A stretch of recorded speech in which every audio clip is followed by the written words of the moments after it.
Welcome, Chameleon Wranglers, to this wonderful, bright and cheery Sunday.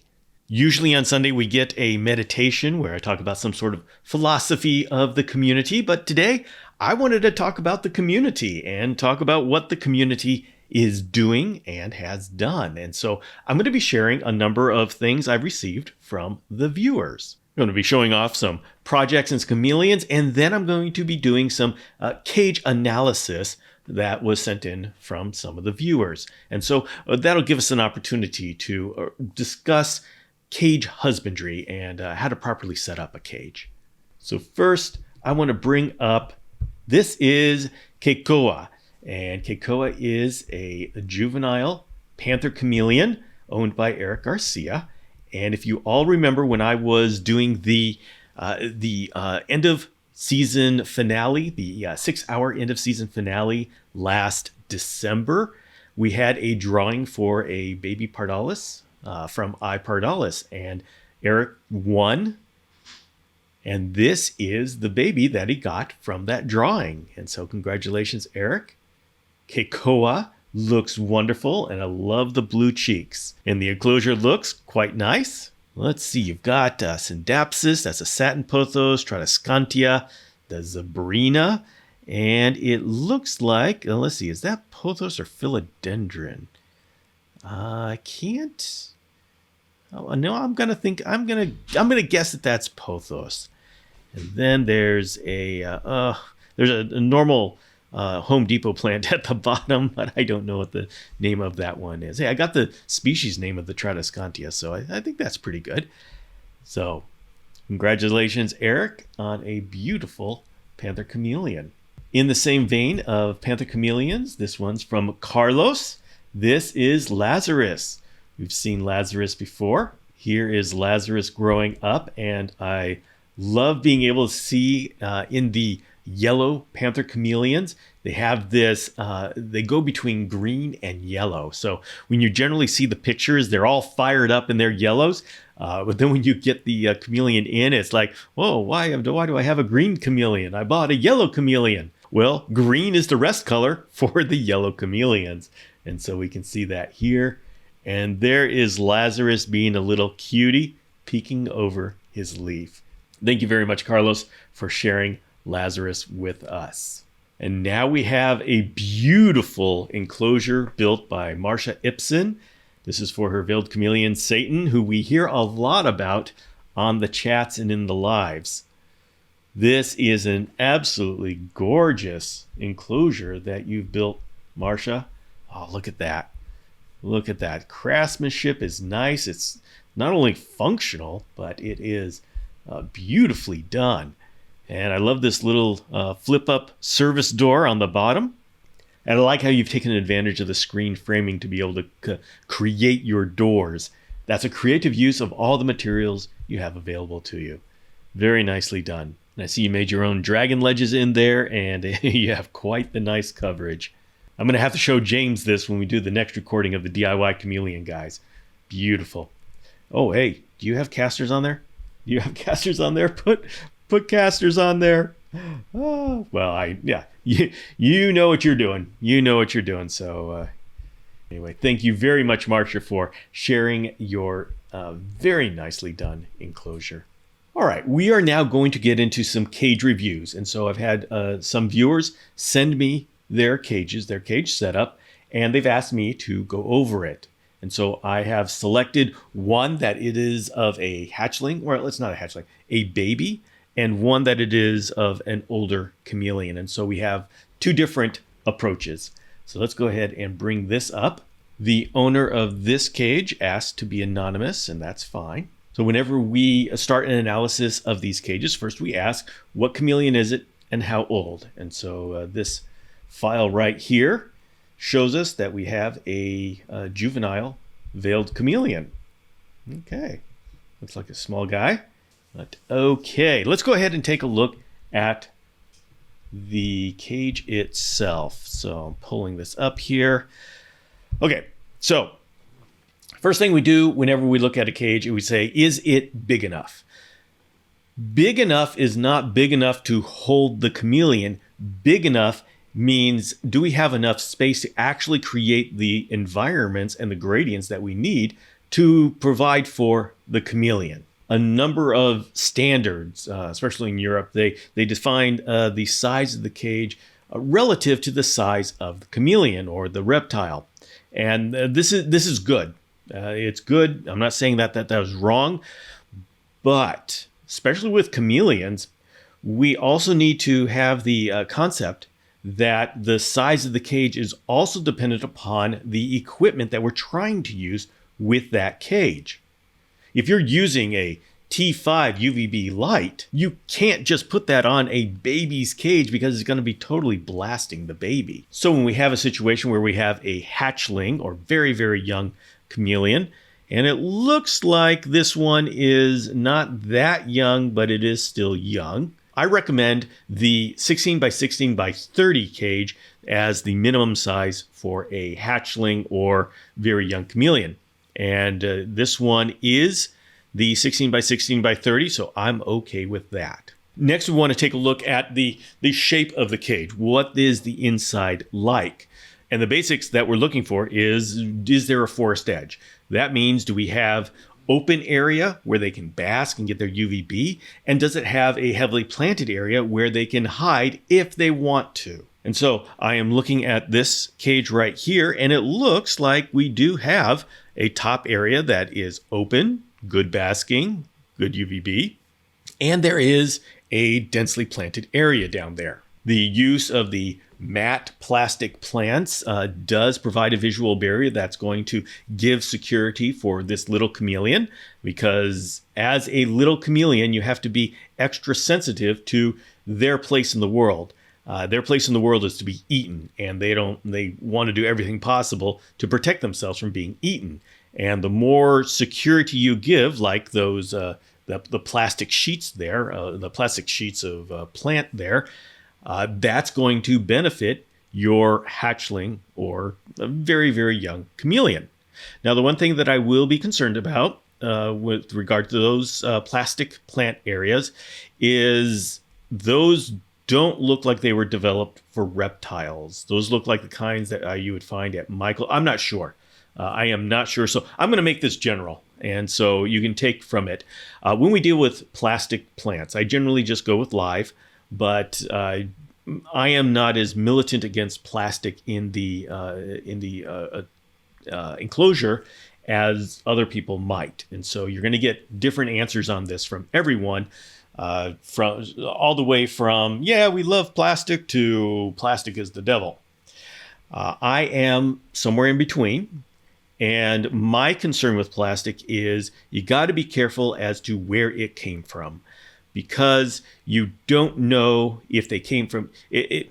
Because if they've got some cheap plastics in there, you have no idea what's on the plastic. I mean, it shouldn't get so hot in there that the plastic will start off gassing. But the thing is, when you get plastic plants that are meant like for arts, like you find them at Michael's or Hobby Lobby or other art places, those were not designed with living things in mind. And so you don't know what materials they've been made out of. And so that is a variable that I say just keep that in mind. I have not heard of any case where some plastic plants caused some problems other than chameleons try to eat them. And, and then of course, it all depends on what it does going down the digestive tract. But I will say, having that blocked off the way you do is good for the visual security. Chameleons are very visual, so they will feel safe behind there. Now, right off the bat, looking at this, those branches are too thick for that little guy. You should be having thinner branches, and so if there is something that I would suggest on this particular setup here, is many more thin branches. You want to have branches that are thin enough that they can get their feet all the way around to about halfway around. And so that's the diameter that you're looking for. Right now you have very thick branches. Now, that being said, I don't think that chameleon's in any danger because that chameleon can easily just perch on any one of those plant stocks. So me giving this advice right here is not saying, oh, you have to change this. It's just giving, this is how you could make it better. But this setup right here, as far as what I can see from pictures, looks effective. And I would say the chameleon should do great in there. Of course, you've got to check to make sure that the basking bulb right there, as it's coming on the branch, it looks great basking. Make sure it's not too hot. That looks like a powerful bulb. And so veiled chameleons, any chameleon, are not very good at knowing when the heat is too much and will burn them, and chameleons will burn themselves. We don't know why they burn themselves. We don't know why they don't feel that pain and say, hey, I've got to get out of it. There's just something in their evolutionary history where they didn't make that connection. And of course, they've never had to make that connection. So it's kind of unfair for us to say, hey, how come you're so stupid? Well, they're not. They just evolved tens of millions of years in an area that doesn't have heat bulbs. The sun is way far away, and it acts differently than our heat bulbs.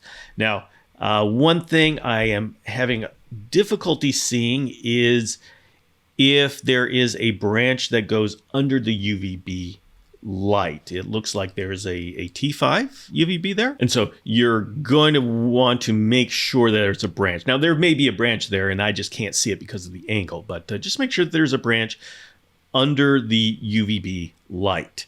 And how far away from the UVB light depends upon what strength you've got there. I'll assume that you have a 6% or a 5.0.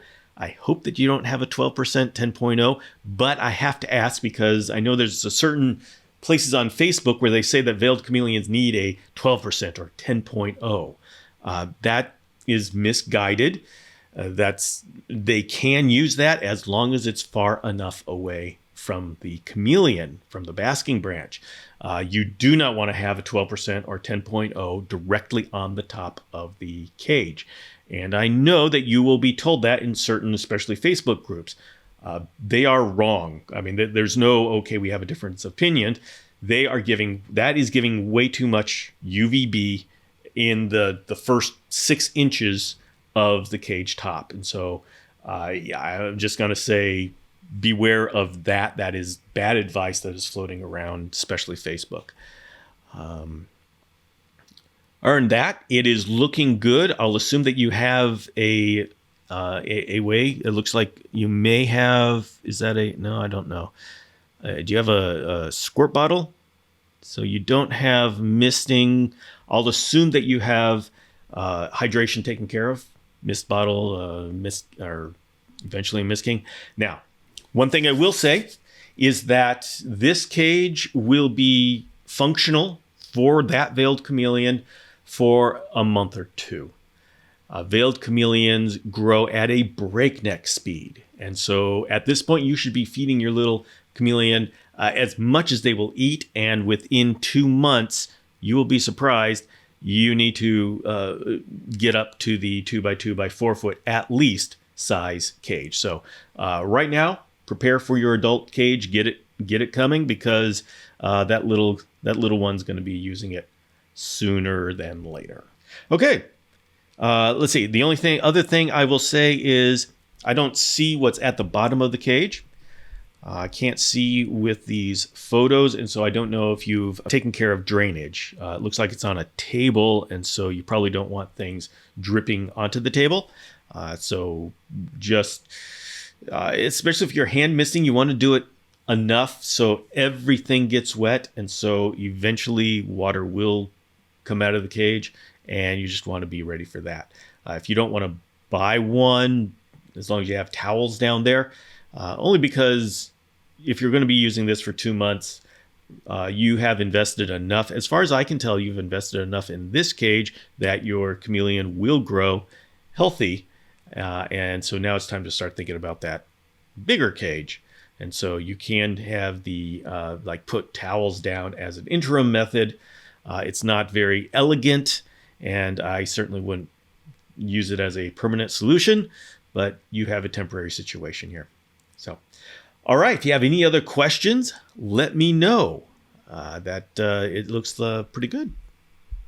All right, here we have another cage design, and these are all anonymous. I'm keeping people anonymous. They've requested to be anonymous, and that is okay.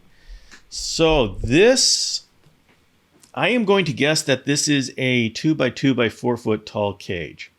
First thing we do is we look at it and we say, number one, is there an open space at top? Is there a place where the chameleon can be in the basking area for the basking light as well as the UVB?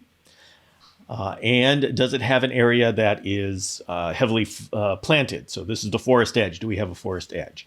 So we obviously have a nicely planted area down in the mid area. That's where we need it. The above area, it is open, but there's no perching branches. And so I would question, and remember, I'm just seeing this, and so I don't know what the plan is, but right off the bat, I would say, where would they be able to perch under the lights? It looks like you've got the distance, if that is a 10.0 UVB or a 12%, now you've got the distance down to the branch that you have for basking down there. But I would suggest using a 6% or a 5.0. And when I'd say 6% or 5.0, those are types of UVB bulbs. Arcadia does the 6% and the 12%. ZoomEd has the 5.0 and the 10.0. And with the 6% or the 5.0, you want to have your basking, the back of the chameleon about 6 inches away from the bulb itself. And so in this, I don't fully understand the strategy here. And so without the benefit of being able to talk to the designer, I will just make some assumptions and say I would put more networking branches and perching branches so the upper levels can be used. Now, caveat here. It could be that this person really decided that they wanted to have a wide area of effective UVB and of a basking temperature. And to do that, you need space. So you need space between the bulbs and where the chameleon is going to perch. And this gives you that space, that distance from the UVB and the bulb. And so you could have these kind of distances, I think, just by looking at it, for a more powerful bulb, for a basking bulb, and a more powerful UVB. And you have the distance from the bulb to the branch to where that powerful bulb has a chance to dissipate. And the advantage is you have a wider effective area for the chameleon to be in. If you are going to do that, if that's truly what you are doing here, then I would suggest taking your 12% UVB, taking your more powerful basking bulb, and raise them above the cage top. And that way you still get your distance, but now you can use more of that space up by the top of the cage. So once again, my suggestions just by taking a snapshot and not even being able to discuss it. If you have taken all of this into account, and this is finely balanced, then 2 thumbs up, it can work. But if anyway, I've given my advice, and you can apply it as is appropriate. So let's see. Does it have chameleon? Obviously has places to hide, to sleep if the chameleon wants any sort of security, and so that's taken care of. We've talked about the heat and the UVB. Looks like you've got the misting system, so I can see exactly where the hydration is coming from. And if we go down, we can see that there is, is that a drainage tray? Drainage tray looks like you may have a bucket under there. Not sure, but it looks like you've thought things through as far as where the water's going to go, so that works. Now, you are going to have a challenge with that full screen door in keeping in any humidity. So I don't know where you are. If you're in an area that has high humidity, then that's fine. If you need to hold in humidity, I would suggest getting some of that window insulation that I've been using in some of these vlogs and covering most of that door except for say an inch strip on the bottom, and that will give you the chimney effect, but will also hold in the fog. But that's only if you need a fogger for humidity. If you've got humidity all taken care of and it's nice and balanced with a screen door, then you know what? Once again, 2 thumbs up. So let's see. We're going to assume that this is a Panther chameleon, and I think it's an effective cage. So good job. And by the way, for both of you who have the cages that I just reviewed, feel free to respond to some of the suggestions I've made. Let me know how you have taken care of it, if you took care of it in a way that I didn't pick up from the pictures. I am very interested in knowing your thoughts in putting this cage together. So let me know if that advice made sense to you, or if you want any further clarification, and if I missed something as far as what you had planned, let me know. I'd like to know what was behind all of these. All right, everybody, that is our Sunday analysis of cages. If you have a cage that you would like analyzed, send it to me. And in that email, let me know if I can use your name or if you'd like to be anonymous, and what kind of chameleon and what age chameleon is going to be in the cage. If possible, send me pictures of your little chameleon. Also, if you have a chameleon you'd like to show off, please send me pictures of your chameleon. Sundays are a great day to talk philosophy, but sometimes you got to take a break from that and just enjoy the kind of community that we're hanging out in. So please share with what you're doing. And if you're building your own cage like Marsha was doing, share that as well. So, I'd love for Sunday to become community day, to where we can all show off what's going on in the community. All right, everybody, starting Monday, we're going to get back to me finishing up this Arboreal L enclosure up here. I'm very excited to get it done, and I want it done by Tuesday night's live session. So we're gonna make that happen. Have a great Sunday. Take care of yourself. Be excellent to each other. See you next time.